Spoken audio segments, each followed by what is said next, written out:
Para saudara dan saudari yang Tuhan cintai, selamat pagi dan selamat bertemu lagi dalam renungan harian dari Paroki Santo Fransiskus Assisi APO, edisi hari Rabu, tanggal 12 Juni 2024, dalam masa biasa yang ke-10.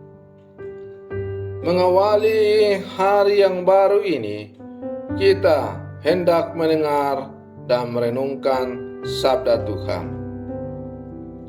Marilah sebelum kita mendengar dan merenungkan sabda Tuhan, kita berdoa.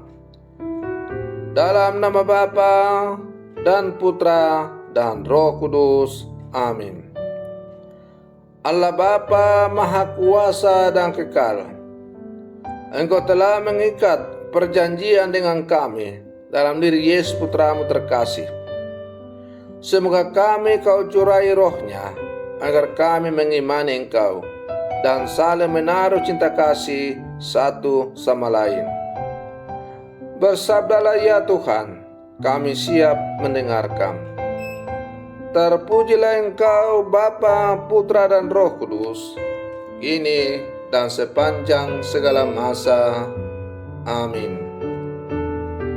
Para saudara dan saudari yang Tuhan cintai, sabda Tuhan yang hendak kita dengar dan kita renungkan untuk mengawali hari yang baru ini diambil dari Injil Matius pasal 5 ayat 17 sampai 19.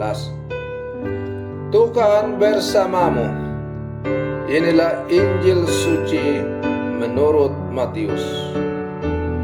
Dalam khotbah di bukit, Yesus berkata, "Janganlah kalian menyangka bahwa Aku datang untuk menyediakan hukum Taurat atau kitab para nabi.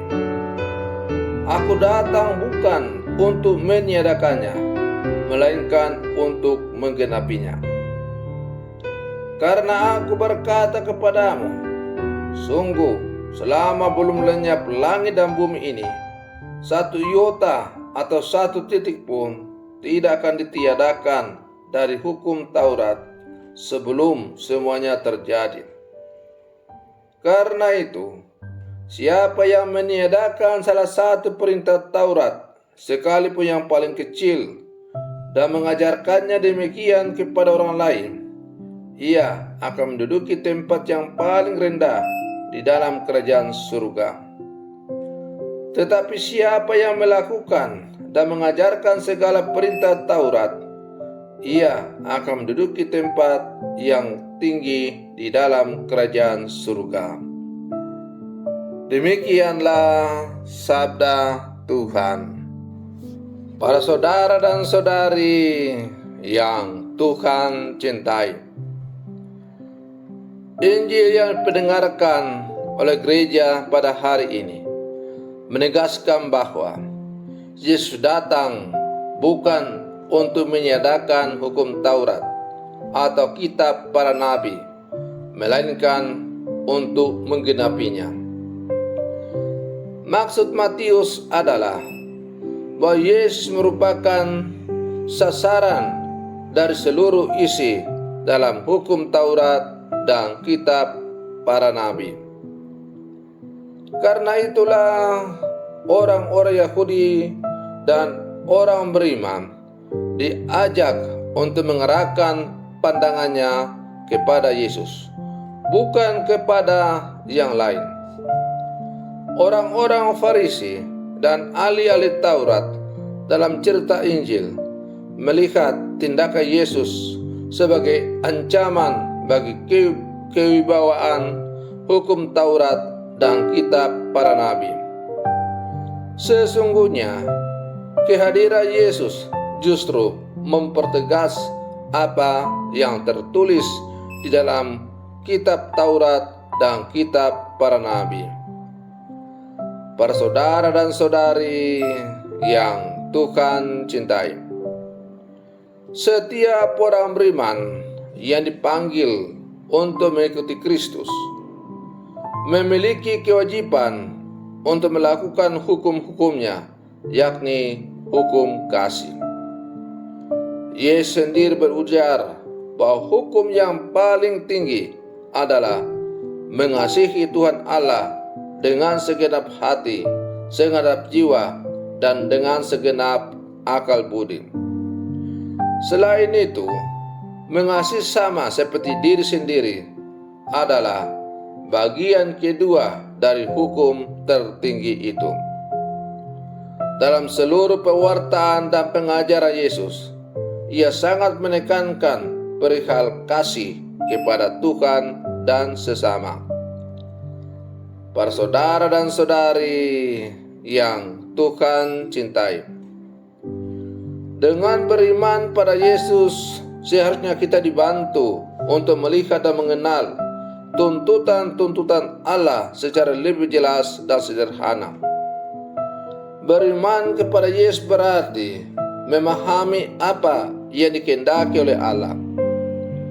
Dengan beriman pada Yesus itulah kita menentukan dan menemukan wujud nyata dari setiap sabda Allah yang didengarkan dan diwartakan oleh para nabi. Para saudara dan saudari yang Tuhan cintai, dimanapun kita berada, kita pasti hidup dalam aturan tertentu. Yesus pun menekankan pentingnya menghormati dan mematuhi aturan dan hukum. Sebab itu, sebagai umat beriman, kita pun ikut serta menjaga kekudusan perintah-perintah Allah. Perintah itu adalah perintah kasih. Kasih untuk mengampuni, itulah kekasan ajaran Yesus dan cara hidup sebagai orang Kristiani. Yesus menyempurnakan aturan dan hukum Taurat dengan praktek kasih, agar setiap orang mampu menyempurnakan diri seperti Allah yang diyakininya sempurna adanya. Para saudara dan saudari yang Tuhan cintai, kita adalah murid-murid Yesus yang hidup di zaman sekarang. Dalam menjalani kehidupan ini, baiklah kita selalu tunduk pada segala aturan-aturan, undang-undang yang berlaku. Karena semuanya itu mengarahkan kita untuk menuju kepada hukum yang tertinggi, hukum yang paling sempurna. Sumber dari segala sumber hukum ialah hukum Allah itu sendiri, hukum kasih. Maka sebagai orang-orang beriman, mari kita menghidupi hidup kita dengan penuh sukacita, menjadikan segala sesuatu yang menjadi sarana dalam menjalani kehidupan ini sebagai alat atau penolong untuk menghantar kita menuju kepada Allah, sumber segala sumber hukum kasih itu.